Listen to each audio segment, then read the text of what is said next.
Good afternoon, everyone. Just days after a fire destroys parts of a Monroe retirement community, those affected are counting on a helping hand to get back on track. The Now's Brianna Harper takes a look at the assisting efforts for both those residents and the fire crews that kept everyone safe.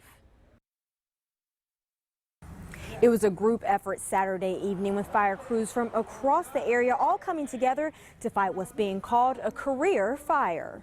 Flames blazing. Saturday, just after 7 o'clock, this was the scene at the Mount Pleasant Retirement Village that forced about 13 different agencies and at least 100 different firefighters to all work together. The amount of resources for a fire of that nature is just well beyond most departments. Fire officials say the priority at that time was rescue first, then property. It gets a little hectic in those first few minutes because our resources are overwhelmed when there's multiple patients, and it's a very uncomfortable feeling to pull up to a structure and somebody's hanging out of a window that needs rescued. Luckily, everyone escaped safely, but the new priority now is getting those residents a new place to call home. That's where the American Red Cross comes in. Some folks right now are staying with family for a few days until they get the future sorted out.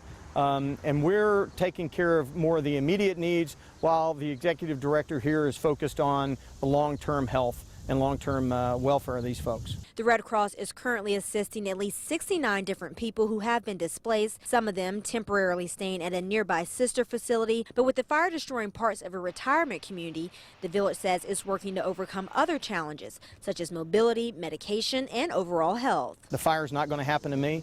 Well, everyone goes to bed thinking that. And clearly that's not the case. It can happen to everyone. That's why the American Red Cross is here. According to officials, fires resulting from lightning strikes aren't uncommon, and in this case, firefighters say they're thankful the situation wasn't worse. And the fire chief tells me that injured firefighter who was hospitalized over the weekend has just been released and is expected to return to work here shortly.